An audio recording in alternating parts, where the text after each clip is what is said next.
all right. Technically, I think that's okay. So, listen, welcome to this event, Who Needs Human Rights? It's a real pleasure to host this discussion. For those of you who don't know me, I'm Claire Fox and I'm the director of the Academy of Ideas. The focus of tonight's discussion is to talk about the issue that is raised by Luke Gittos, who is the author of this book, Human Rights Illusory Freedoms. It came out in February 2019. It's a fantastic book, but my God, the world has changed since then, Luke. So I'm going to be asking you how the changes in the world might help you reflect on what you've written. Luke is a solicitor. He's a practicing criminal lawyer. He's the legal editor of the online magazine Spiked. He regularly appears on the media on civil liberties and the law. And his other book, Why Rape Culture is a Dangerous Myth, which came out in 2015, is still one of my go-to books on all issues in relation to the law and misuse of law on emotive subjects. But you can see from that title that Luke is not frightened of controversy. Luke also often speaks, produces, chairs events for the Academy of Ideas at, for example, our annual Battle of Ideas Festival. More about that later. I'm going to frame out the discussion a little bit, but some housekeeping. I do understand that you are all by now well accustomed to Zoom, but just a couple of points. The format is that I'll introduce Luke and the discussion. I'll then ask him a few questions, but the main thing is that I'm going to then go out to the audience, and I really am keen to gather as many thoughts as possible from you in the audience. That's the whole point of Academy of Ideas events. I'll take 4 or 5 people at once, then come back to Luke and so on and so forth. In order to speak, you either put your hover over the participants button at the bottom, and that will take you to a place where you will see a raised hand, and you can do it that way. Or on some people's version of Zoom, there's a reactions button, and that's a similar way that you can get to speak. There's also a chat function, and I know that a lot of people like chatting on that, so you can raise questions there. I have to encourage you not to get completely consumed by the online chat, though, because there's real live chat going on here. And behind the scenes, I've got Ella Whelan, who is ensuring that I don't make a mess of everything, because technically I'm incompetent. Another few things to say: the Academy of Ideas, as people may know, has not furloughed at all, but we kept going during the pandemic over the last year.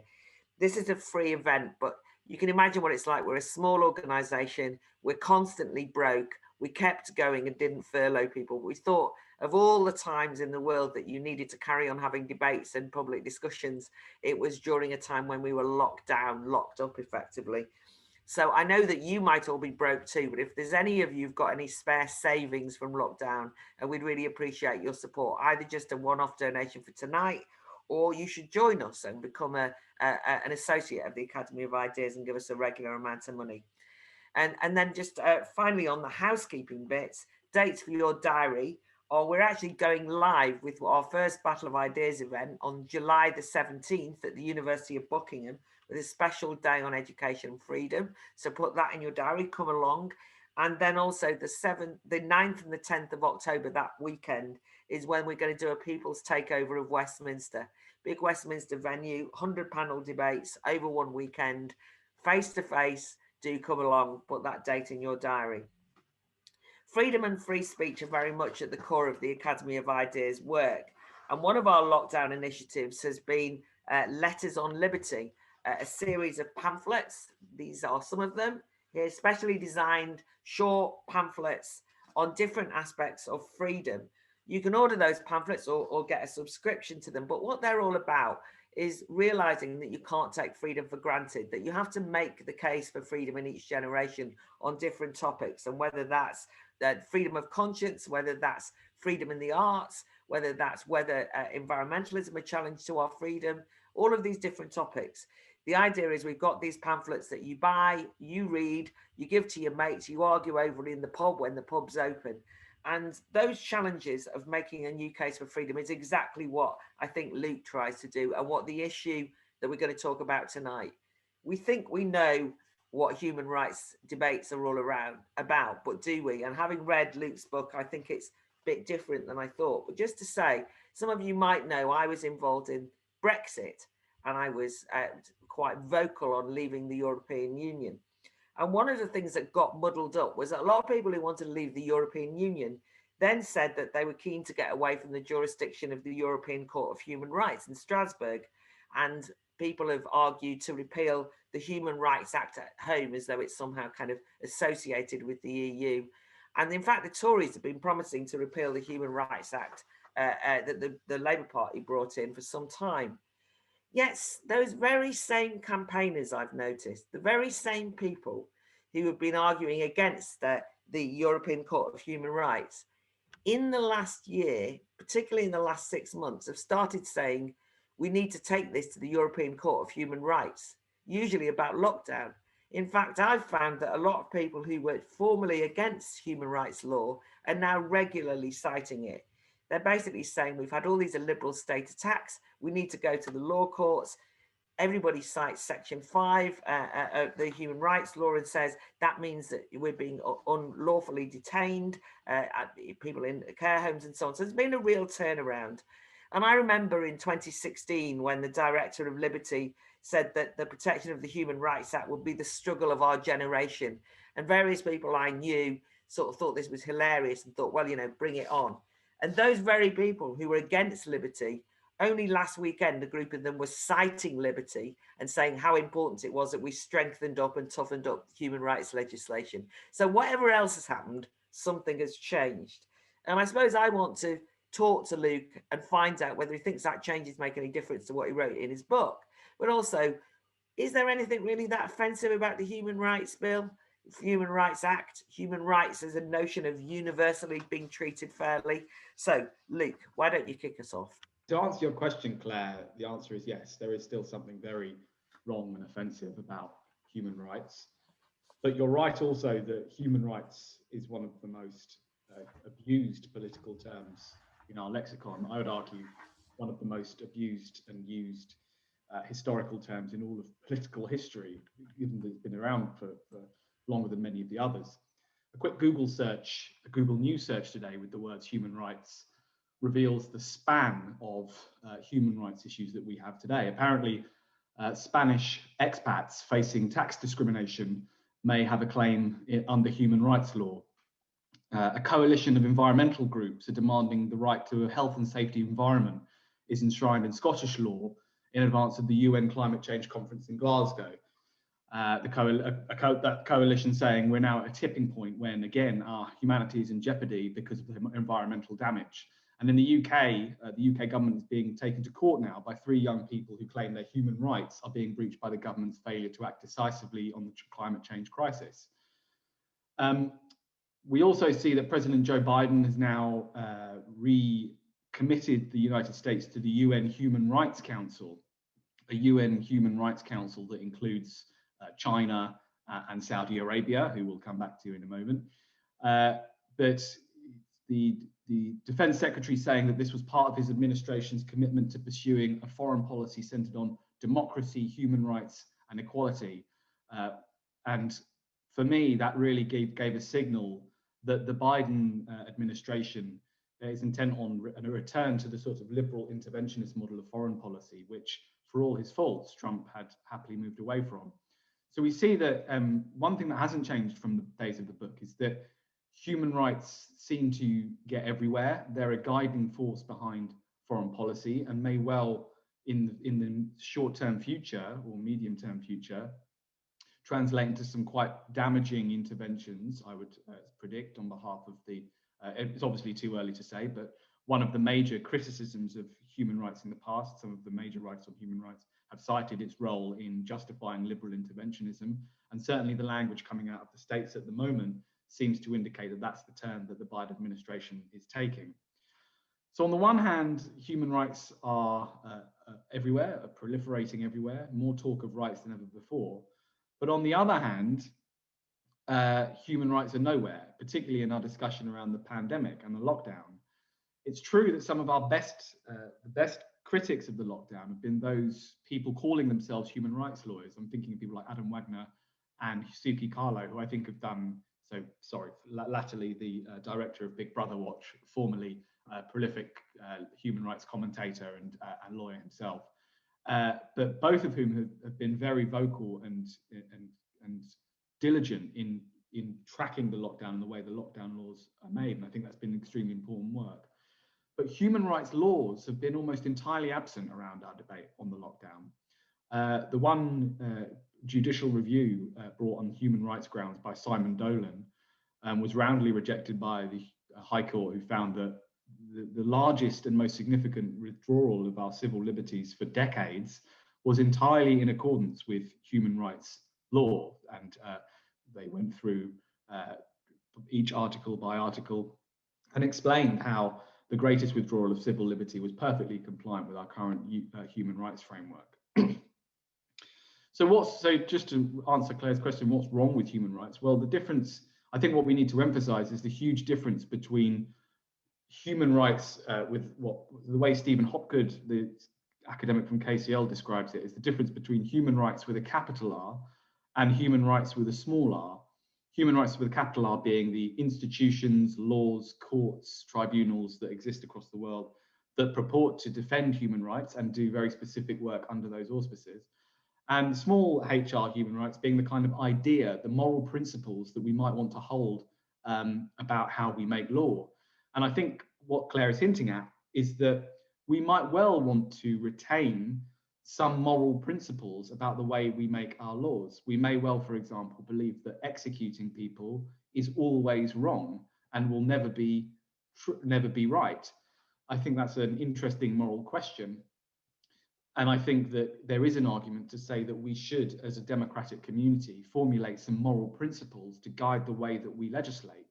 However, what we have in terms of capital HR human rights at the moment, the human rights laws, courts, etc., I would argue play an increasingly destructive role in the modern world. It's true, and the book makes this point, that the idea of human rights, small HR human rights, have always been co-opted by people with their own agenda, as people like Kostas Douzanis have written about extensively, the use of human rights to justify interventions in places like Libya and Iraq. That's probably old news to all of you now. But the book argues, echoing an argument made elsewhere, that the human rights rhetoric provided the West in the aftermath of the Second World War with a sort of unifying moral language to provide themselves with coherence against the communist threat from the East. So it allowed them to use the language of freedom to self-define and to give themselves moral authority in the aftermath of the Second World War and into the Cold War. And I think in some respects today, human rights are still used by people on the left and the right to provide themselves with the moral language to advance agendas which have very little to do often with freedom or civil liberties. And I think what I wanted to emphasize this evening, and I think Claire is right, the world's completely different to when the book was written. And just looking at this issue again in the last few weeks, I think what we're going to continue seeing, and the most destructive form of the most destructive role that human rights will continue to play, is what I've come to view as sort of human rights identitarianism. So the meeting of human rights with the identitarianist movement. And this has some very, very frightening consequences, I think. So I think it started to go, this sort of moment started to emerge in Canada, actually, firstly with the case of Jessica Yaniv, who I've spoken about before when I've discussed this publicly, but it really was a shocking example for those who don't know about it. Jessica Yaniv was a transgender woman who sued immigrant workers in Canada for their temerity to refuse to shave part of Jessica's body on the grounds that they couldn't touch a biological man. And Jessica Yaniv's case was that she was being unlawfully discriminated against on human rights grounds. Now, thankfully, she eventually lost that case, but the reform that has occurred in Canada around human rights has directly run counter to people's freedom. Human rights in Canada are used as a means of limiting people's free choice and freedom of speech. So reform around human rights, particularly transgender human rights, were the basis of criminalizing the use of the wrong pronoun. And we've had the first conviction in Canada of a father who refused to refer to their child by the correct pronoun.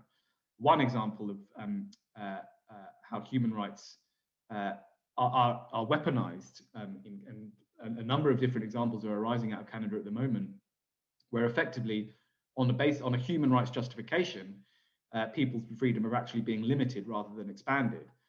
And you see this here too with the case of Maya Forrester, which is probably the most up-to-date example. Maya lost her job after tweeting about the belief that there was only 2 genders.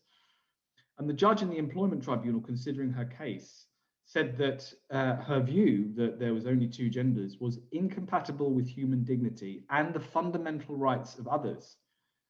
So the judge in the employment tribunal considered that an opinion was in contradiction to others' fundamental rights.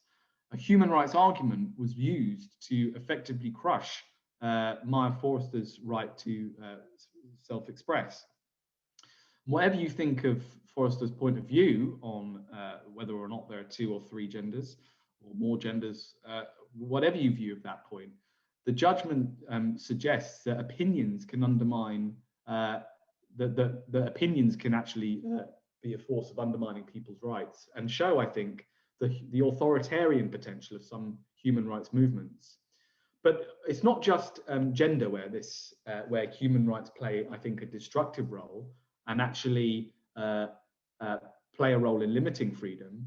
We've seen in 2018 the European Court upholding an Austrian woman's conviction for mocking Mohammed. They slightly rolled, saying that it was perfectly legitimate. The woman's words were blasphemous, and it was perfectly legitimate to punish her criminally for that. 2 years later, in 2020, the European Court did strike what human rights advocates seriously called a blow for freedom of expression by refusing to mandate the Azerbaijani conviction for insulting Mohammed. But they said that the words used by the journalist in that case were sufficiently respectful of Islam, and so that was legitimate. That was perfectly okay. So once again, you have the European Court playing this extraordinary role in legitimizing censorship, particularly when it comes to insulting religion. And what I think, and I think that there are lots of other examples that we can come back to. Most recently, the BLM movement has been given a human rights inquiry through Parliament. The reason they're investigating this on a human rights, investigating the issues raised by BLM, is because they see it as part of their human rights agenda. So for all of this government's putting down of human rights and all the critiques of human rights, they're still justifying political projects on the basis of human rights at the same time. I think what we're seeing, and one development since the book, is that is a significant change, at least in the historical understanding of human rights. I think human rights once aspired to create universal human standards for treating people. The idea being that there are certain limits beyond which the state should not tread, and that line should be defended. But nowadays, I think they're more often used. The language of rights, and particularly of human rights, are more often used to insist on individuals, on standards for treating individuals. So it has a far greater connection to identity than it did in the past. Human rights are now my right to be seen and considered in a particular way. And once this connection is made, actually, human rights can become the means of enforcing identity politics with the force of the state. And I think we're starting to see that around the discussion in gender, but I think we're going to see it more and more. And I think that the weaponization of human rights in that way is only going to increase, because I think that connection allows for the notion of rights to be co-opted by an identitarian agenda. Okay, Luke, can I of course. up at this point? Sorry, say that again. Yeah, of course. I've got a bit more, but please feel free. I wanted to mention China and let me come back to that. Let me come back because you've well, first of all, because I want to take a step back, but I think that was a really useful update, and the identity politics. I was going to ask you about it, but you've covered it. And I hope that you actually write that up for us as a letter on liberty, because I think it'd be a really useful thing for us all to understand. But I wanted to reflect on one thing. It's kind of one of the things which I'd never really understood, because I remember in 2009, there was this thing, for those of you who don't remember, called the Convention on Modern Liberties, which was organised by a guy called Henry Porter, who I used to be friends with, but we fell out over Brexit, but that's neither here nor there. And they had this big convention on liberty, and it was all about kind of the incredible draconian measures that have been brought through under Labour, under Blair's New Labour, and they were all kind of they were all Labour voting people who organised this. I remember it as well. It coincided with David Cameron talking about how he's going to have a great repeal act to get rid of the kind of authoritarianism of the Blair years. And you know, you can't underestimate how many laws they brought in under Labour. But the thing that was most extraordinary was they brought in all these completely authoritarian laws that everybody kind of was up in arms about at the end of Blair's time. At the same time, they also brought in the Human Rights Act. So what I wanted to kind of get you to just expand a little, because I think this is what we've seen in lockdown more recently, is you can have a Human Rights Act. And if the Human Rights Act was the thing which was going to stop you having all these authoritarian laws, I might be keen. But in view of the fact that people who brought it in also were responsible for, I think, 4,300 new criminal offences, 50 criminal justice bills, ASBOs, you know, every kind of surveillance you could think of. It seems to me that the Human Rights Act did nothing to protect what popularly people might think is human rights. Is that a fair reading? I think it's a very fair reading. An academic I mentioned earlier, I hate to keep mentioning academics, it's very boring, but Keith Ewing mentions that, you know, he sees the Human Rights Act as a means of justifying the kind of authoritarian laws that were introduced under New Labour. I probably wouldn't put it that highly, but I think it's good that the Human Rights Act doesn't prevent the passage of authoritarian laws. Actually, I think that would be dangerous, because I think it would increase the power of the judiciary to intervene in Parliament's power to make law, and I think that would undermine the sovereignty of Parliament in quite a significant way. What you could look at, and one of the suggestions that was mooted more recently by the Conservative government, is something close to the American Declaration or the amendments, and then what they do is say that no law will ever be made that will restrict free expression, for example, or no law will ever be made that will restrict particular rights. So the structure of the American system is different to ours, in that the American system actually allows the judiciary to strike down laws that go against human rights, or what they perceive to be human rights, because it conflicts with the Constitution. We don't have a constitution, we have an unwritten constitution here. The question, I mean, would it be a good thing if we passed a constitution saying, well, we need to make sure we don't pass any law which infringes free speech? I think the answer has to be no, because I think we'd end up with a system close to America where judges would be deciding whether a piece of parliamentary law is legitimate, and that's quite worrying. But I don't know whether that answers your question, but... well, I mean, it kind of gets there, doesn't it? I mean, I suppose one of the things that we have to kind of query, or I have to push you on, is what's wrong with the judiciary. Because one of the things which, you know, maybe it's who I hang out with, but, you know, I remember when the Supreme Court, you know, in 2016 decided that the Prime Minister Theresa May needed to have a parliamentary vote to trigger Article 50. And the Daily Mail had that headline, "Enemy of the People," the infamous headline with all those judges.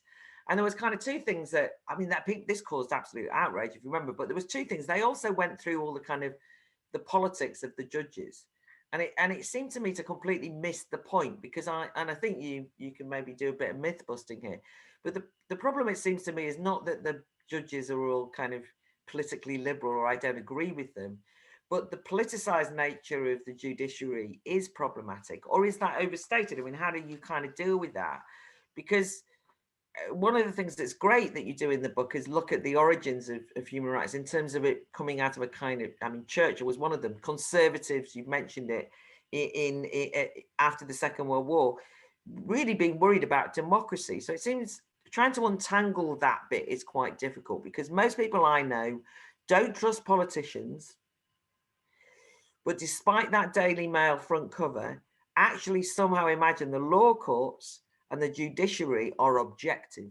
They're above all that nasty business of politicking that we're seeing at today's local elections, you can go to them and get a ruling. Whereas if you go to a politician, God knows what will influence them. It might be ideas or something. So how do we untangle all that? I think the important starting point is to recognise something that you've hinted at, which is the real threat to our freedom as it is today comes from parliamentary law. That's what we've seen in the lockdown and also in the policing bill, which we might come on to talk about. You know, the big threats are not coming from the judiciary, but they're coming from our MPs and they're coming from our governments. The reason why you ought not to use the judiciary in order to prevent that is because fundamentally it undermines the role of the demos, of the public, in shaping the law. You know, the law ideally, and it's a long way from this, but for all different reasons, but ideally the law should be a reflection of the morality and political inclinations of the public. If it's not that, then it's sort of designed by expertise. It's designed by expertise and may be subject to all sorts of agendas and whims, which we as the voting public might not be happy with. The point of, you know, the reason why Parliament makes law in the way that it does is so that we retain some control over how law is made. The point that I make in the book is that the role of the judiciary limits the public's ability, I think, or well, I want to be a bit more careful about this actually, because I agree with this, with the tenet of your question, which is I think the judiciary receive an unfair rap from a lot of the particularly the right-wing media, who seek to blame all political problems on the dysfunctions of the judiciary or on the legal system. And you know, there are a lot of political problems today, such, you know, including the asylum and immigration issues, that are blamed on the judiciary and lawyers bringing cases and that sort of thing. And I don't think that's right. But I do think in order to fix the political problems and the problems we have with freedom today, we must retain power to shape the law. And we can only do that by ensuring that Parliament has the ability to make those laws in the freest way possible. But that also makes it difficult because it means that we in the public have to put pressure on Parliament and on our representatives to repeal laws, which is not something they're fond of doing ever, and is quite difficult to make that case if you haven't got a general public who are vehement in favour of freedom. And we can come to talk about this and the kind of polling that came out during the lockdown. I don't know if I was the only one who was slightly dispirited with the almost unanimous support that the government seemed to be supporting. And I know there's a lot of complications around that. But I also don't think we can underestimate the legitimating force that polling had on the prolongation of the lockdown.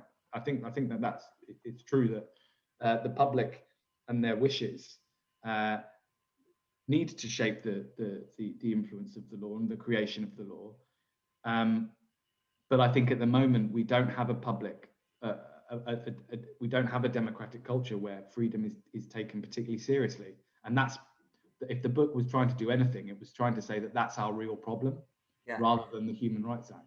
Yeah, I mean, I think that's very important. I mean, one of the things you point out is that despite me saying about that you know, the idea that the coalition government with Cameron and Clegg was going to come in and kind of tear up all these draconian laws, within about 3 seconds they'd given up on it. But why? Because of terrorism.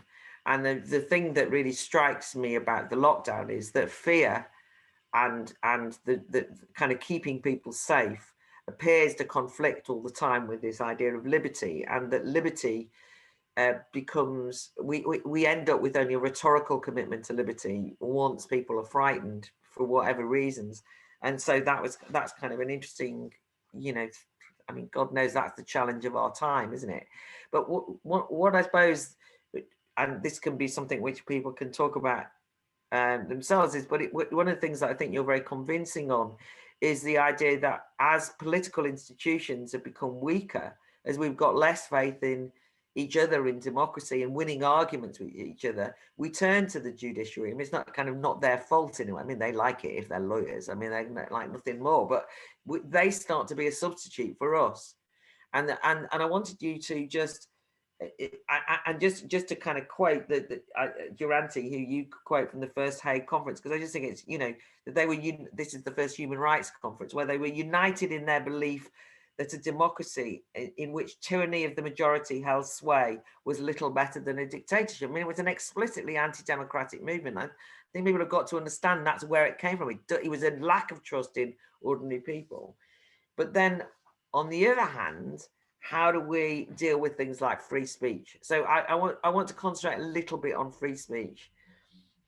We at the moment are in a situation where there is about to be a bill that will go through Parliament, for example, that will almost make it illegal to breach academic freedom. And I'm in a real quandary, because some of you might know I'm in the House of Lords and I'm going to have to decide what to do about this bill. I'm fed up of attacks on free speech, but is it the law that we should be looking to protect people? But similarly, people will quote Article 10 all the time and say, look, this guarantees free speech, or we need a Bill of Rights that gives us free speech in the law. But is that, as you've hinted at yourself, is that actually any guarantee of free speech at all? It seems to me that all the exemptions are, you can have free speech except, but could you just riff on that whole issue of, can we guarantee free speech in the law? Would that guarantee it? Because it's actually in Human Rights Convention law. We've got Article 10, and yet we haven't got free speech. We've got less of it than ever before. Yeah, I mean, Article 10, the structure of Article 10 is actually to say you have free speech, but not in these circumstances, and lists the circumstances, and there's a lot of them. So you could argue that Article 10 has absolutely zero role in protecting what we might think of as free speech, which is a culture where people can speak unencumbered by law and unencumbered by only save in the most narrow circumstances. It's anything but a protection for free speech. If anything, I think Article 10 is the strongest example of how human rights are used to legitimate the undermining of those freedoms, and the kind of censorship cases are a good illustration of that. The Article 10 is not going to defend free speech. What the government is currently looking at is a kind of mechanism through which, as I understand the proposals, there would be some kind of body through which people would have either legal or regulatory recourse to where they feel as academic freedom has been undermined. The problem with that is that, one, it does nothing to fix the underlying culture that I've talked about. It does nothing to make people want to be free, and I think that's a really important point. You have to make people want to live in a free way, otherwise repealing all the laws won't make any difference if people aren't exercising their freedom in a meaningful way. And on campus, I think the bigger problem is not just the kind of culture of explicit cancellation. It's not just the fact of the cancellations that happen or the withdrawal of invitations to particular people. I think it's a culture where people feel as though they can't speak honestly and express their opinions and be collegiate with people who have different opinions to them, and who can't speak about their opinions without fear of being cast out of professional society. And that's the real problem that is not going to be fixed by a law. You can't force people to treat people respectfully when they exercise their freedom. You can't sue people to do that either. All that you will do is create a punishment, some form of punishment for the people who do it.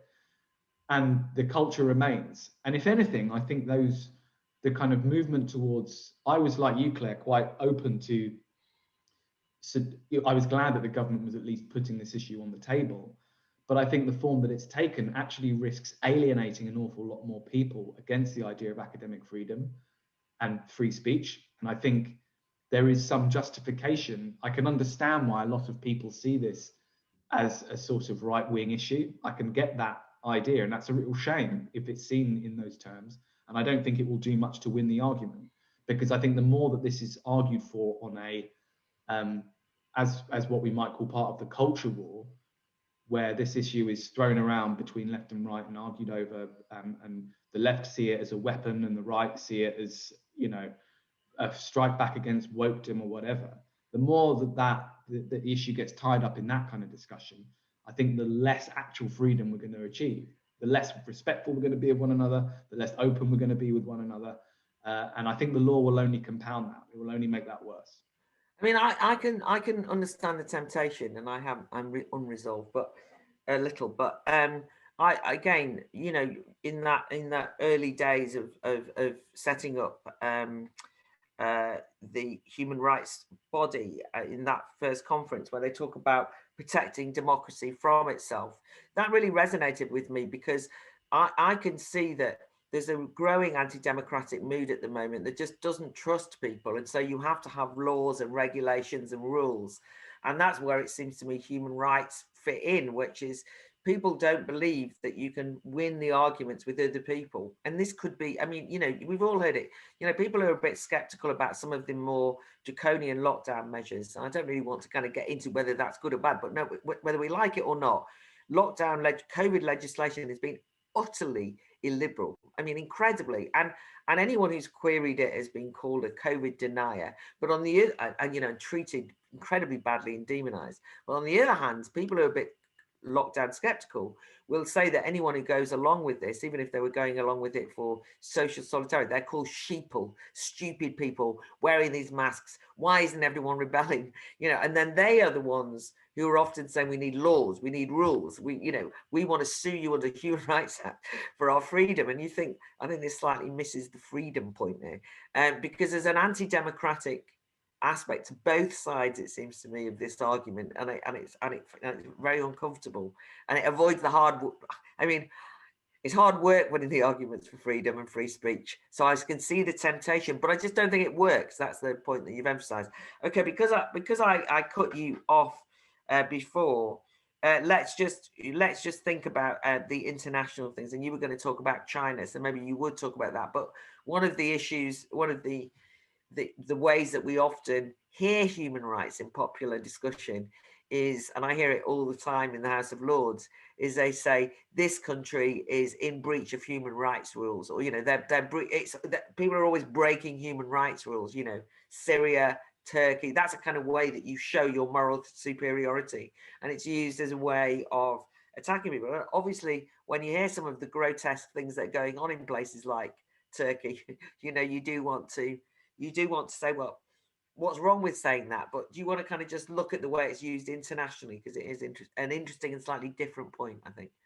Yeah, so it's obviously an incredibly complex question as to how, and it has a long history, and there are people who devote their careers to studying this question as to how human rights work in the international relations sphere. So I'll make a modest contribution in this regard. The first thing I would say is that often human rights are used, and the idea of breaching human rights rules, what I argue in the book is that is often used as a way of firstly radically simplifying and is often quite a reductionist approach to understanding what is going on. And that was actually illustrated in the example I use in the book is of the Syrian conflict, where you know, what was very clear was that the human rights organizations were using allegations of human rights violations in quite a selective way.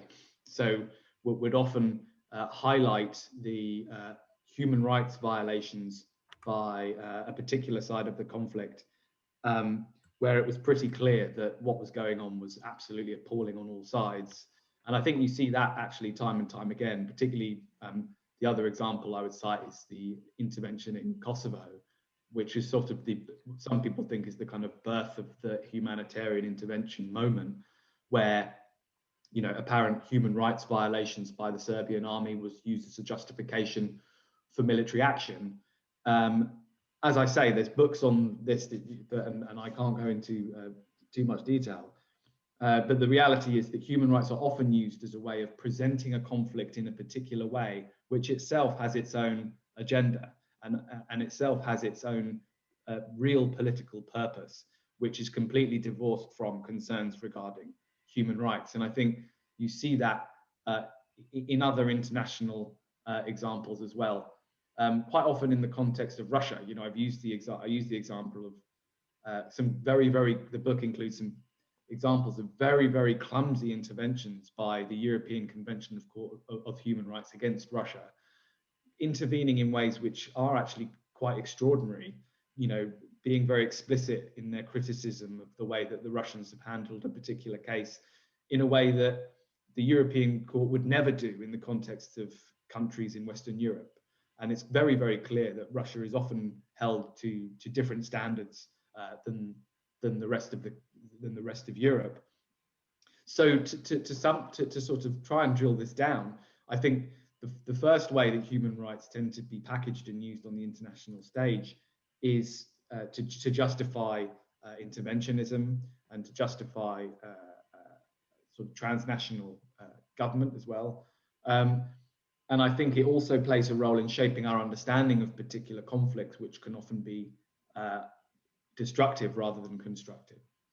But as I say, that there's literature written about the role of human rights NGOs, for example, in sub-Saharan Africa, and the way that, for example, foreign aid can often be dependent upon adhering to particular human rights standards, which itself creates some real difficulties and moral complexities on the ground, which are not always good and not always productive. But that's a whole other area. I hope that's a satisfactory answer to the question. No, but I mean, I think I'm coming out to the audience now, so just kind of start putting your hands up, everyone. But I think the thing is that some of those international NGOs, by the way, are the people who have, for example, as you started off in your talk, talking about the identity politics, groups like Amnesty International lecture other people about human rights, say you're not adhering to human rights. And then they themselves have decided that anybody who says that defines as two different sexes and doesn't go along with that gender ID or self ID or in breach of human rights, you think, well, go. I mean, no disrespect, but lecturing people in Syria isn't going to get us far. And at the same time, sometimes the universalizing standard, as you say, can backfire. So you've got the PKK who fought ISIS, a prescribed organization like ISIS. They don't live up to some human rights, or human rights don't do anything to stop those kind of madnesses. So there's a fair, I think there's like loads to unpick there, but it's pretty obvious that it's not a straightforward universal standard we can all live up to and all is a happy in the garden. I think that's the point. Anything but, I would say. I think that's right. Okay, let's see what the audience thinks. No prescription on what anyone says. You can talk about what you want. And I'm going to start off with Manly. It's Martin. Just a few things, really. The title of the discussion is Who Needs Human Rights? I'll tell you who needs human rights. Lawyers, NGOs, police officers, council boards, employers, trade unions, magistrates. They need law because they work in it. I've been in law for 20 years. I'm calling from West Midlands, Birmingham. Around here, we don't follow the law, really. It's a big disconnect. So people worry about freedom, laws, Bill of Rights. Let me tell you, all through COVID, we've been raving, organising gatherings. We don't business with law. We do our own thing. What I would say to you is 2 points. One, human rights are about extending the intervention of the state in your life, controlling you.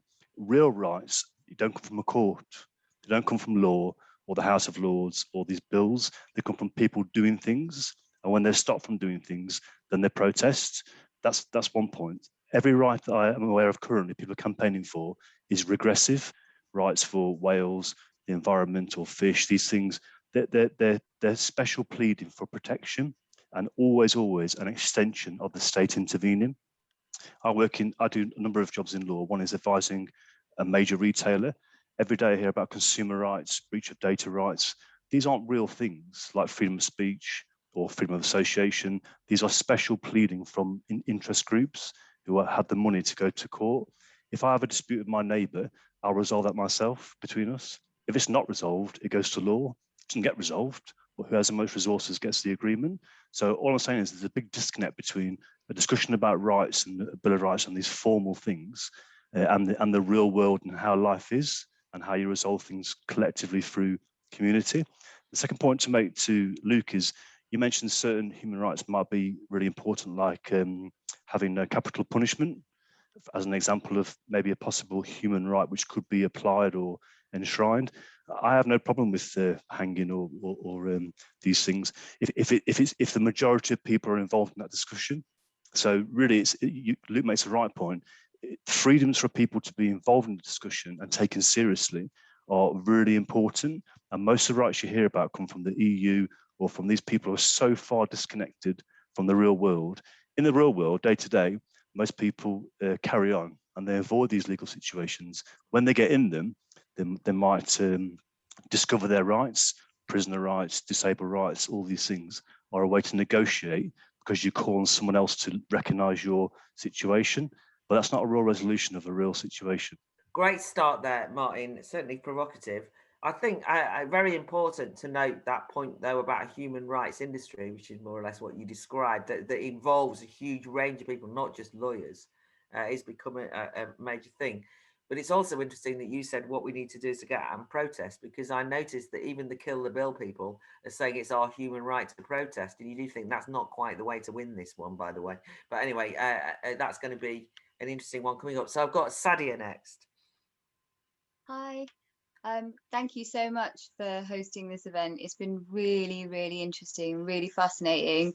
Hi, Luke. I saw your trigonometry talk, I think it was last year, and I actually had a mental breakdown after seeing it. So I've been working in the women's sector, so domestic abuse and sexual violence sector, for almost a decade.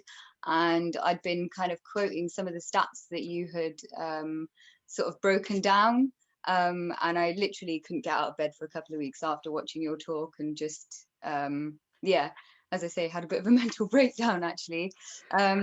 But one of the things I wanted to ask about, I guess, I think there is a place for human rights, and that's obviously just my opinion, so it doesn't really mean anything. And I think that both perpetrator and victim needs to be treated fairly through the criminal justice system. However, I do see human rights being weaponized more and more, and often, more often, by the perpetrators. Like a good example of that would be the whole Shamima Begum discussion recently. I heard lots of people talking about her rights to a fair trial, her right to be here, and, you know, kind of listing off her various rights. But in that same demographic, the same community that are really advocating for her human rights, after murdering their own daughters, and there have been cases in the same area, they don't care about the rights of their own victims, or the victims of perpetrators within that community. And I just wonder, is there any body at all, like organization or body of organizations sort of upholding universal human rights in the truest sort of context? Sorry, that was very long-winded. No, it wasn't. That was really good. Oh, interesting. Although I do hope that we don't have too many nervous breakdowns after tonight, and I'm glad that you've come back for more. I think actually, Luke, if I could just, I mean, you can answer everyone as you will, but I do think that thing about criminal justice system, what's the difference between, because, you know, I don't want to throw babies out with bathwaters here. I mean, I'm always going on about the rule of law, and I don't want a victim-centered justice using human rights rhetoric, drives me mad. But I do want people to be treated fairly under the law. And isn't that kind of what some human rights is, or not, or what? Anyway, you can come back on that. So I've got Giovanna.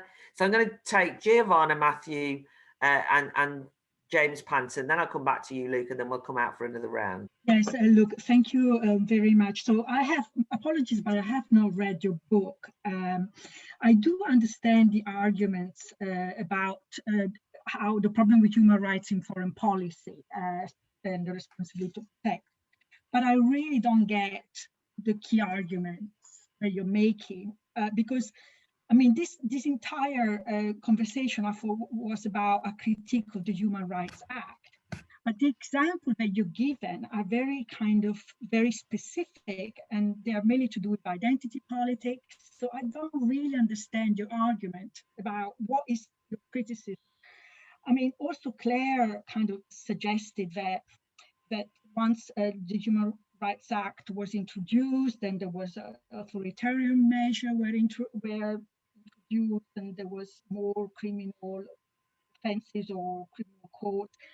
I'm sorry, but I just don't get the basics. Can you just repeat what is your key argument of why you're so dismissive of the Human Rights Act? Sorry, but I just don't get it. That's fair enough, and it's always an encouragement to be clearer. And I hope I haven't muddled it, but I think you would enjoy reading the book because it's very systematic, and it's not feasible to do that tonight, and it's very short and easy to read. But what I just wanted to clarify what I'd said, which was I was making the point that the Human Rights Act had given great promise, was brought in by Blair, that it was going to protect us and our human rights. And it was the very same government that made a much sung and dance of doing that then ended up bringing in some of the most draconian legislative program that we'd ever seen in the UK. So I was pointing out that it was useless rather than that, my point was, you've got this, right? This tells us we're going to be protected, and then they just carry on. And this Human Rights Act standing over there, and they boast about it all the time, at the very time when they actually took more rights away during that period. And that's not even me having to go at the Labour Party, because God knows it's not like the Tories are liberal or anything. I was just making that point to clarify my point. Anyway, Matthew, you next, please. Hi, thank you. Luke, thanks for that. I will probably just qualify my question in the way that you apologized for quoting academics. It's a bit of a kind of a theoretical or abstract question, but let me ask it nonetheless. What a surprise that is from you, Matthew. Yeah, sorry. So, I mean, to start, I have a lot of sympathy with your concern about the potentially authoritarian applications of human rights language. But I'm worried that we run the risk of throwing the baby out with the bathwater, getting rid of the framework of human rights for the sake of our concern about it being abused.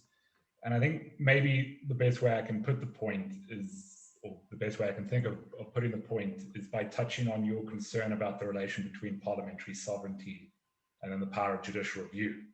So the concern that you raised was that when we create human rights laws or human rights norms, we then empower a judiciary to overturn it. And that in some sense infringes by its logic or by its nature on parliament's sovereignty. And perhaps I'm just speaking so I'm South African and we have a constitution which empowers a lot of these things. And I'm just not sure that logic follows. So, I mean, in kind of 3 steps, if we have a law that says in the future, when we make further laws, we want to bind ourselves in certain ways, or we want to strive after certain goals, we think that's permissible. If we then have another law which says that when we don't comply with those commitments, we should have a body of people that can tell us that. And then if we have both of those laws are created by Parliament, and Parliament retains the power to undo both of those laws. And I'm wondering where there's the diminution of sovereignty in those circumstances. Because just as individuals, I can make a commitment to get up tomorrow morning and go for a run and make a commitment to getting healthier and fitter. And when I inevitably fail, I'll feel bad about myself, I'll judge myself. But then I could change my commitments. I can throw away both of those sorts of things. And in no process in autonomously creating those norms, in judging myself, have I lost my sovereignty. If I can do that as an individual, why can't we do that as a community? Putting aside concerns about authoritarian applications of that structure of decision-making, if I can do that as an individual, why can't we do that as a community? And what is that process of norm creation other than the creation of human rights? So do we not run the risk of going too far in our concerns of authoritarianism? Okay, great. Well, that was a really useful question. Okay, finally, before I come back to Luke, and then I'm going to come out, so get your questions ready. Can I have James Panton, please? Yeah, thank you, Claire, and thanks, Luke. I really enjoyed your intro, and I really enjoyed your book when I read it quite a while ago. So I think I share lots of your concerns, but I also, there's kind of a theme in what a couple of people have said so far that I think is quite interesting, and I'm divided on what I think about rights, because on the one hand, I recognize the truth of a huge amount of what you're saying, which is about the extent to which contemporary human rights discourse serves to empower the state to codify almost an absence of individual agency to act in the world, to take control of our circumstances. It therefore empowers the state and unelected powers to determine what is and isn't acceptable, what can pass and what can't pass, what's important, what's not. And I think all of that is surely right and deeply worrying. I'm just struck by the fact that there is also kind of, and I think in part it's an earlier tradition or discourse of rights, where we see rights being used in the opposite direction, in the direction of carving out a space of freedom from the state, in the direction of then saying, look, in order to live in a certain kind of society that we want to live in, there are certain fundamental principles that we want to codify as conditions of our agency, as conditions of our capacity to act. I mean, I guess certain features of the US tradition would be one example of that, where you think, so actually there is a clarification that freedom of speech is fundamental to freedom of conscience first, and then freedom of speech, and then freedom of political protest, all in the First Amendment, are a condition of our capacity to act in the world, and a condition of our capacity to have the kind of state that we want. And they also make it possible, by the way, when we don't have the kind of state that we want, as a matter of legal principle, and if law doesn't protect us, as a matter of moral principle, to take on an oppressive state. I mean, I don't want to kind of sugarcoat it too much, because there's also quite an anti-democratic tradition and kind of focus in that early US tradition of rights. But I guess I'm just wondering if you think there's anything positive or possible in reclaiming the discourse of rights as political things. I was really struck by the first speaker's notion that rights are things, or real rights are things that you discover when people are acting, when people are doing things, not things that you discover as kind of legal entities or abstract entities. And I'm wondering if there's something positive to be said for reclaiming that narrative of what rights are, of rights as expressions of our dignity, expressions of our capacity to act, and therefore as things that we might still want to fight for, as a way of turning the narrative away from this kind of passive account, rather than writing off the entire discussion of rights. But I don't know. I don't know what I think, which is why I'm asking what you think. I want to know what I should think. No, great. That's, again, Luke, it's far too much. Just pick up a few things there that you can answer, if you will, please. Okay, so just to respond to James's question, I can say that I've oscillated in precisely the same way, and in fact gave a talk on this book in the early days following its publication, where I made the argument that we need to reclaim the idea of human rights and reclaim the idea, you know, as, and I think Martin, you've summarized it perfectly. I think that's the idea of, and it's an idea that's reflected in the work of Hannah Arendt, who's explored in the book as well, the idea that rights can only really exist as part of your lived community, and the lines that we establish with the state and the lines that we draw between the state and ourselves are really matters that we live, and we live with one another. And I think Martin's point that, you know, people live in a way which is entirely separate to law across most of the country, I think is absolutely, well, one is certainly true, but also reflects something important about freedom, which is that the rights that we, I suppose the question is, how do we understand the relations that exist with people when they live freely? Do we call them rights? Do we call them freedoms? I suppose the problem that we have in reclaiming the discourse of human rights is that idea firstly has a very specific political and historical history, which may be very difficult to reclaim, and two, it plays a role in the contemporary world, which may make reclaiming it extremely difficult.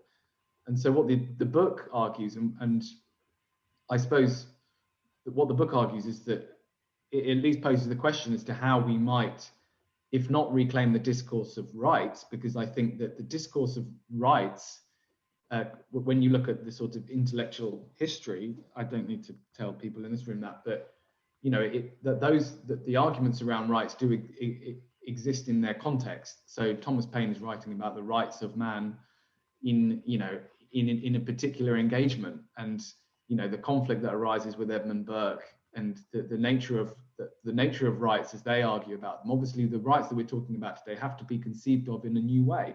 I don't think it can be difficult to try and use the ideas of the past in a contemporary context and to rely too heavily on the ideas of the past in a contemporary context, especially when those ideas have become so hostage to other forces and other agendas.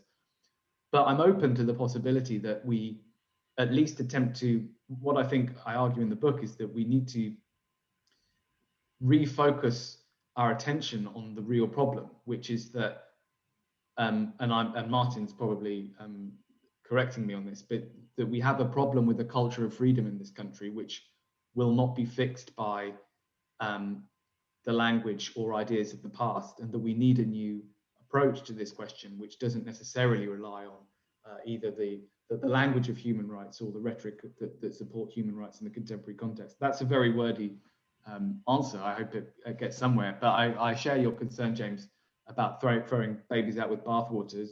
And that brings to the South African question and the relationship with parliamentary sovereignty. I think it is a question of, so I think I've looked very, very briefly at the situation in South Africa, and I haven't, to such little extent that I have very little knowledge of how the South African constitution interacts with the parliament there. My concern really is that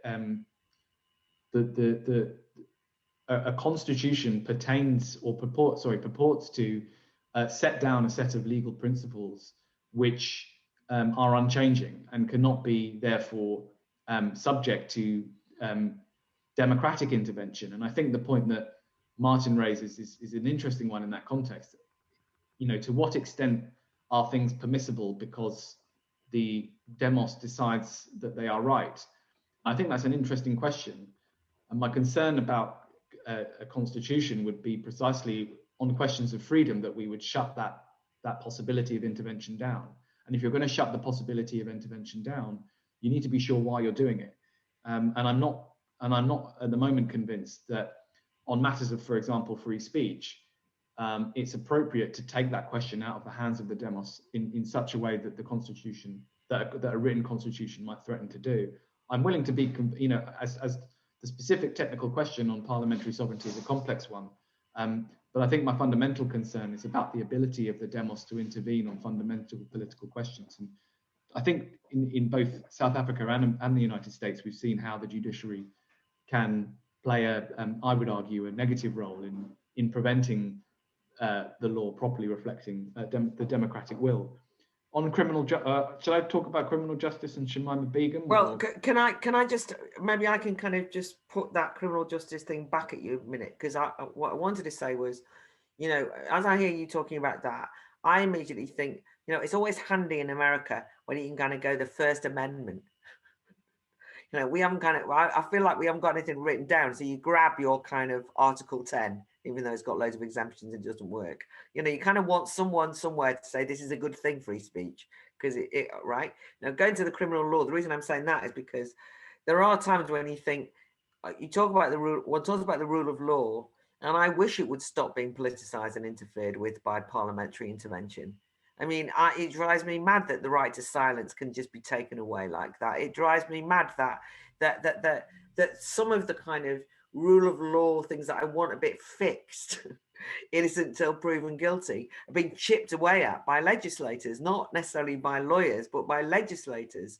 So I can see the temptation. And that was all I was saying. The rule of law is not the same as discarding human rights laws, but something. I've abandoned it. And just any reflection you've got. You know, I hope you can see what I'm trying to get at. Oh no, you're muted. Yeah, Ella, you're unmuted now, right? Okay, I muted myself, and then I needed your permission to unmute. Oh, I see. Thank you for granting it. So on criminal justice, I mean, I share your frustration. The rights of defendants is a really interesting question, and it's, you know, it's one I'm preoccupied with. I suppose the one thing to say is that, you know, the presumption of innocence doesn't not exist. You know, it does, it is there as a principle in our justice system. It's a good example of a system that exists notwithstanding actually being contained anywhere in law. And it's something that should and does often govern the way that we make law. And there are the examples in history that you've cited, you know, the Tory assault on the right to silence. It's a problem with our political culture that wasn't a bigger deal at the time. You know, it was the problem, but the problem was that both sides of the bench, both Tory and Labour at that time, were coalescing around the need to restrict the rights of defendants. You know, Jack Straw talking about the defendants' rights lobby. Most of Tony Blair's early actions as Home Secretary were explicitly undermining of the rights of defendants. And the problem was that then Labour won a stonking majority, and many people say that that was thanks to that move. And so that's sort of on us in a sense, you know. So we have to then think very carefully about how we put that case to the public, and we have to win those arguments. And it's actually incredibly difficult to say why something as peculiar and arcane as the right to silence is worth defending, but it has to be on us to do it. It can't be because it's not something that the more that you introduce it into law, the more that the control over that question passes to judges, and then we lose control of it forever, because you can't possibly, you know, it tends to be once a power is in statute law and subject to judicial decision making, that tends to settle the picture, at least until Parliament intervenes again. But I think the other important distinction we need to draw is between human rights and civil liberties. That those are two different things. And civil liberties were traditionally, you know, the limits on the powers of the state, and the idea that civil liberty, you know, the idea that certain things about individuals should not be interfered with. The state should not extend their power beyond a certain point. Human rights were something slightly different and changed their meaning at different times. But I think if we can understand that difference, we could perhaps argue that we might stand up for civil liberties as a way of reclaiming something of the language of rights, because civil liberties does imply that space where the law isn't. You know, it implies that space where the law has no control. And it sounds like people in the Midlands have lots of civil liberties because they have no interaction with the state or their powers, which is, to my mind, the more of that, the better. Okay, great. Now, so what's going to happen now is that Ella's going to speak, and she can't put her hand up because she's behind the scenes. I can see that Martin wants to speak, and I will take you again, Martin, but I do want to encourage people who haven't spoken and who are not from the West Midlands to also speak. You are allowed. But I mean, I saw somebody briefly, Daryl Bicker's name cropped up. And there was also somebody who, before we came, said that she wanted to talk about what Luke thought about hate crime, where that fitted in, how we could oppose hate crime legislation, you know, and you know, there's a kind of general concern about all of the different ways that we're being attacked at the moment in terms of our liberties. And I think hate crime is a good example of that. And it's often used to defend, it's often brought in as a way of defending people's human rights. So that's kind of the connection. But anyway, put your hands up, everyone. Ella Whelan. Thanks, Claire, and thanks, Luke. Actually, Luke, the thing I wanted to sort of ask or mention to you links to what you were talking about in relationship to the difference between human rights and civil liberties. Because one of the most frustrating things in the world of pro-choice activism and discussion about abortion is the use of human rights by pro-choice campaigners as a means of arguing for more liberal abortion law. But what's happened is, because of the reliance on human rights in this kind of very lazy way, as opposed to civil liberties, bodily autonomy, individual freedom, however you want to put it, what's happened is there's become this really quite painful and tangled conflict between lots of different people claiming their human rights. So you've got the kind of anti-choice, pro-life people claiming the human rights of the unborn. you've now got a layer of disabled rights activists claiming that their human rights are being impinged on by the decision of a woman to abort after a scan showing Down syndrome or something like that. You've got a certain layer of feminists arguing that what about the human rights of women when it comes to sex selective abortion? I mean, it just goes on and on and on. And what you have is this, you're no longer talking about abortion anymore, you're talking about human rights.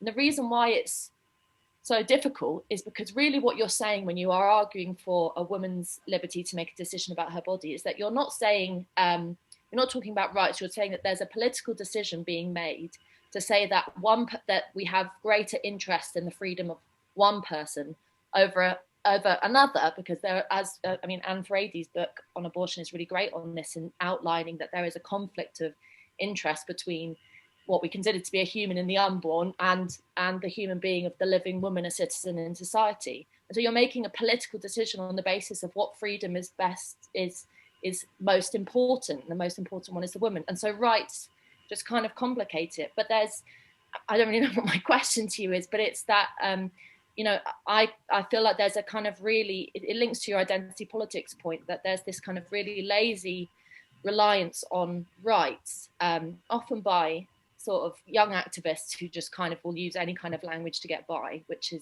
you know, perhaps unfair, but that's what happens. But you end up then losing what is actually the central point of it, which is this very difficult and controversial point that it's politics and it's a political argument that some people might disagree with, rather than this just kind of flattening out universal wishy-washy version of we all should just be nice to each other. Because in the end, you know, it sounds harsh, but you end up saying, well, if we don't care if the disabled rights activist gets upset by the decision of the other woman, because that's not where the political point lies. So, I mean, what did you think about that? And this is really fascinating. I've got a very, very simple question, really, I suppose. But it seems to me the issues of rights is always has a kind of subjective element. So it's always attached to a person.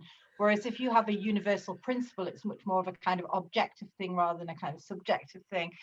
And having that sort of attached to a subject element of it means that there'll always be, as kind of Ella was explaining, there'll always be a kind of conflict between one person's human right against, you know, where there might be a conflict of rights, basically. But what I think, where I think it becomes incredibly difficult is, so if you were to argue that, you know, a universal principle of free speech, you know, that doesn't conflict because we all have that universal principle. But if you start to have kind of use the language of human rights, or you know, the right to be offended then counteracts with the right to, you know, the preacher in London, for instance, the Christian preacher who was exercising his free speech to quote the Bible, offended passers-by because there was homophobic slurs or whatever. So then you suddenly have a conflict. So you need an arbiter, and you always sort of end up with the state as the arbiter, as you said, Luke. But what I suppose another area of concern, so I wondered if that's my take is right, but you know, when you look at the hate crime bill in Scotland, you mentioned about human rights sort of becoming very conjoined with identity politics, where you see in the hate crime bill in Scotland, you almost see enshrined in law those identities that we might want to we may want to disagree about identities, or we might not even think a person's demographic identity is the most important thing about them. But once you have that combination of kind of a legalistic definition of an identity politics definition, then surely we get into very dangerous territory where suddenly you do have the state with the overarching power to kind of enforce identity politics. So I just wondered if you could kind of speak to that a little bit, please. Thanks, Mo. I've now got Bree here, please. Hey, one of the things I do is I keep an eye on the anti-circumcision movement for both male and female.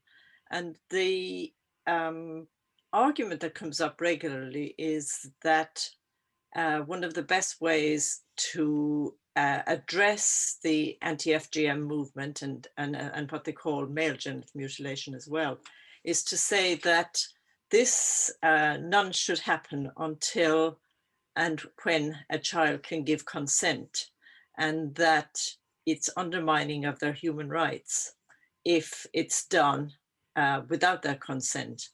So a question is, do children have human rights in the sense of we understand adults have human rights?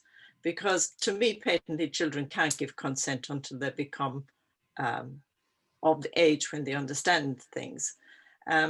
So on one level, it seems very sensible that decisions are postponed until people can consent to them. But then is that not undermining the role that parents play in making decisions about how they bring up their children? Thanks, Bridget. That's come up quite a bit actually with the masks in classrooms, where people have said this is an attack on children's human rights, and it's like, whose human, is it the parents' rights that are attacked there, or the children, or what is it? So I've got Daryl Bickler, please. I have joined a new political party, and I don't want to necessarily pitch for them, because it's very much a blank canvas in this regard. So this is an extension, because we need something to channel our ideas into, and it's an empty vessel regarding human rights at the moment, civil liberties and human rights, I should say, at the moment, save for its excellent principles. And this is the Freedom Alliance Party that I'm standing for in Leeds and in Wales today. Now, I don't expect to do that well, but it's all going to be work in progress. The organisation was started purely as an anti-lockdown, no curfews, no lockdown ticket. Now, it's going to grow and it's not that it's going to be partisan in any way. It's just a people's party for anybody to get involved. It's not really about politicians. It's about agency. It's about medical autonomy. And there's an invitation here to Luke and anybody else. If they want to actually put something down that would be part of a manifesto, I will definitely be pushing that forward, because I fully agree with this distinction between civil liberties and human rights. I totally get the idea that they're a stick to beat us with, and that they limit our freedoms. And yet, as you've recognized yourself, civil liberties, we can't just dispense with those, because they are our area of operation. Without some proper recognition of real free speech and the rights of defendants, then we're finished. And if we had some decent civil liberties, perhaps we'd have some kind of standpoint to counter these ongoing lockdowns, which are, I think they might even ramp up the ante yet. We don't know. But certainly we've proved over the last year that we are in desperate trouble. And it's almost like the gloves are off now. Niche conversations about our favorite subjects really need to be off the table until we get this sorted out, because people come to me, want to talk about starting cannabis social clubs and God knows what. At the moment, nothing like that seems to matter until we have these basic liberties. So really what I'm putting on the table is if this kind of, I call it an organization, I know it's not just one organization, there's a lot of people here who don't have a political voice. And if Luke wants to do it, if we can put, just a 3 or 4 page document together about, the civil liberties that we really want to identify, the human rights that we want to avoid, that we could have a party with that in place. And so I'll finish a complete. Thanks very much for that opportunity. Thank you. Nice to have a bit of a political advert for a new party at the end of voting day, so it's all right. Although you can still rush out and vote, I suppose. But thank you, Daryl. That's interesting to hear of the initiative there. I'm going to take Martin, but after Martin, if there's any last people who want to speak, you don't have to be a lawyer or have studied jurisprudence or know anything about human rights at all, but some of these things are fairly familiar. So if there's any questions that you've got, just basic questions like, what did you mean? Ask now. So after Martin, I've got Sadia, and then I'll see if there's any last couple of people, and then I'll get Luke to come in and finish. Martin, back to you. Thank you, Claire. Great points made in the discussion, really great points. Last points from Daryl, the Welsh crew, full respect from West Midlands crew. I'll make 2 points. You can't codify freedom. When you codify freedom, you take freedom away. I'll give you an example. We organised a rave 2 weeks ago in Birmingham, underground. No one's troubled by it. Everyone's loving it. Locals are in, causing no trouble. Police come down with all their restrictions. We still carry on.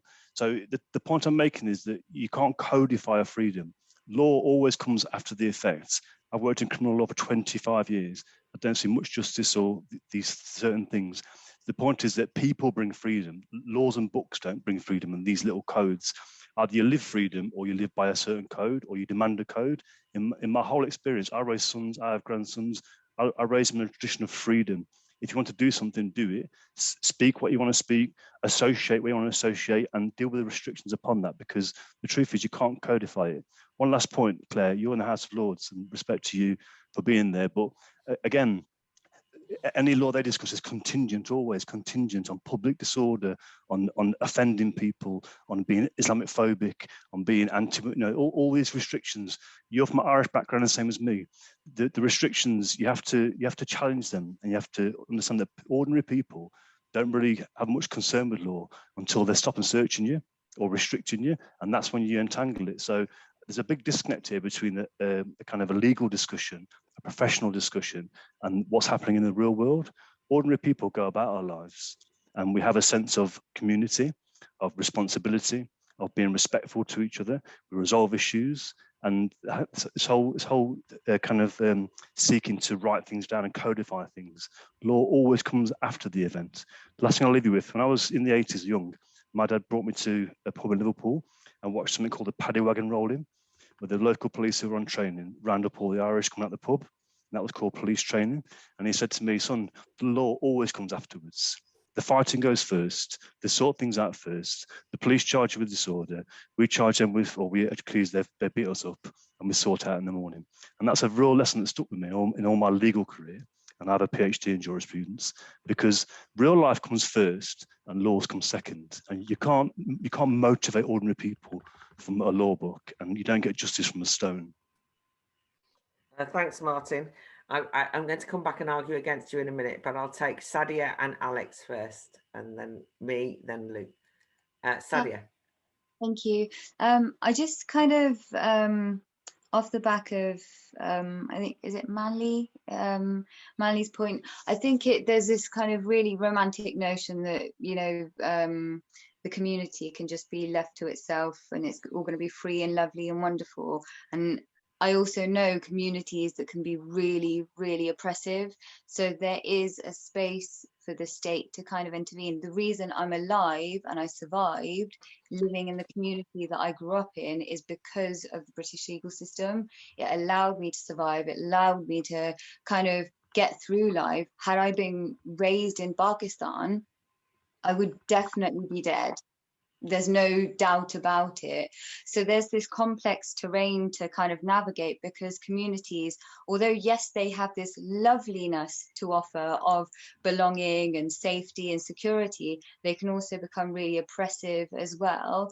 And I just listening to the whole discussion today, time and again, Mills on Liberty kind of wearing through my mind that kind of boundary of where the individual, the community and the state sort of where those lines are and where they might merge, and sort of that's a complex kind of ever shifting discussion. So we can't kind of pretend that that's static and the community is just going to be wonderful if it's just left to itself.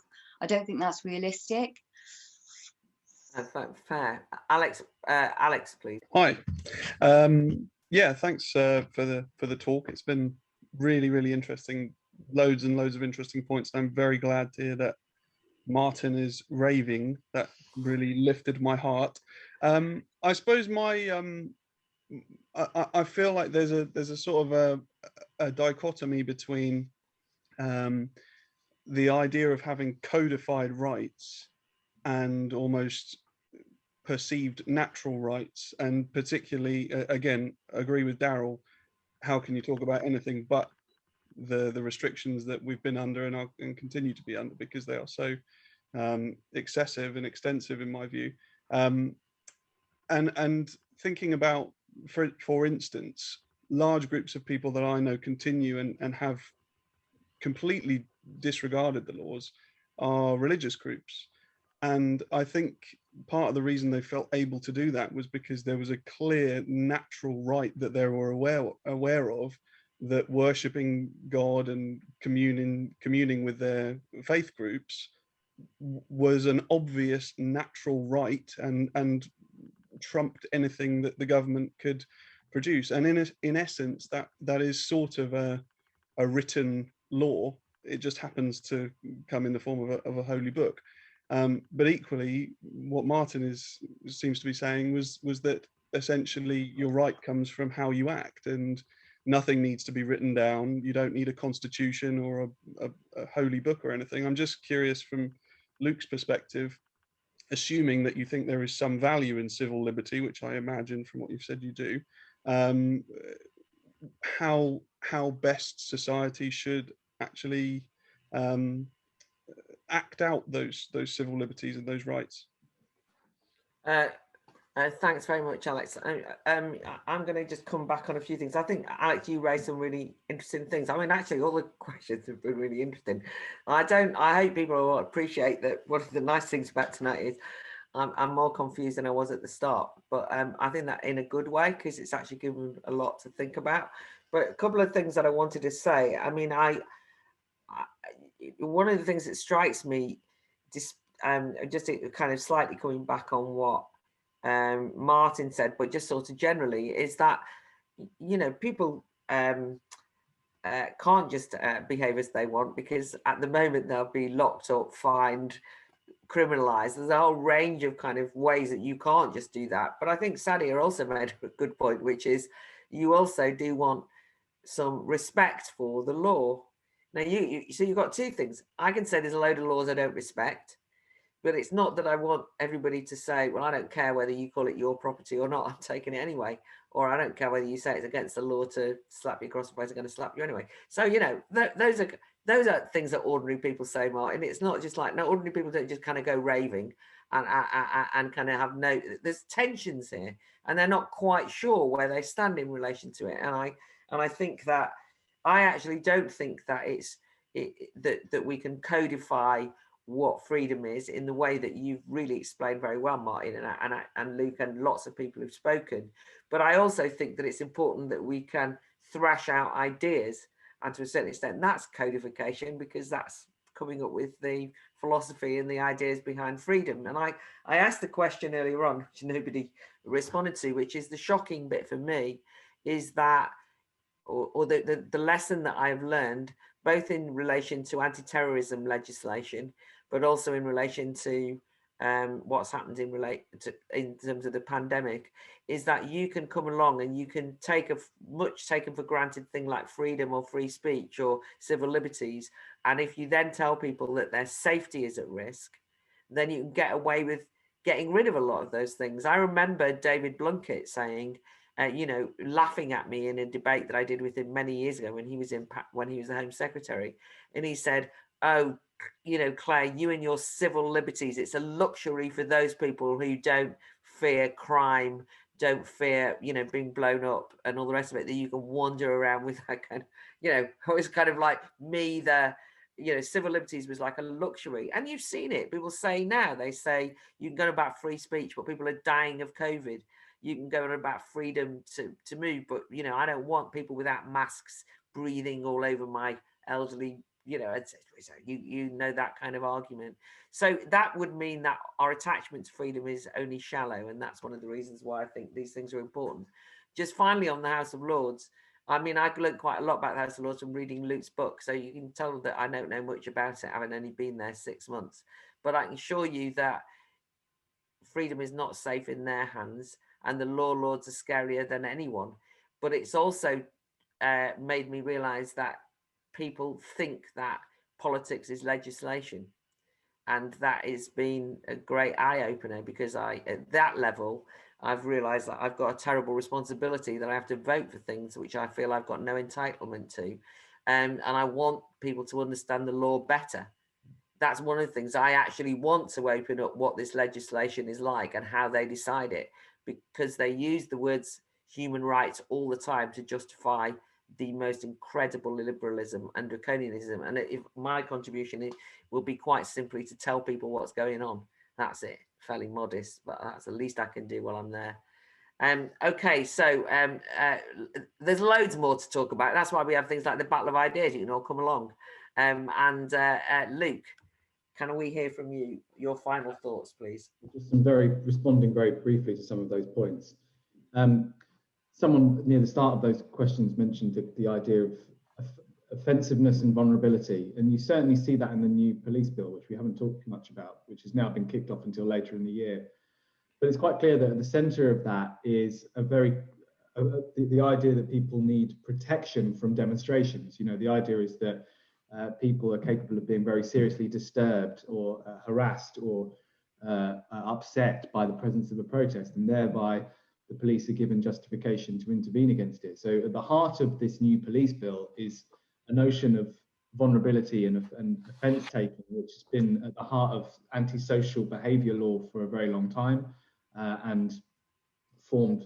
So I guess what I'm saying is that when you assume people are vulnerable in the way that you talked about, Claire, when you assume people need protecting, then almost anything can be justified. And I think we've seen that in the police bill in relation to protest. Someone asked, are human rights always used to protect criminals? Is that overblown? The reality is that I think the right-wing critique on this is simply wrong. I don't think that many deportations are actually prevented on human rights grounds if you look at the numbers, but that's the reality. The reality is that an awful lot of claims are brought, but very few of them are successful.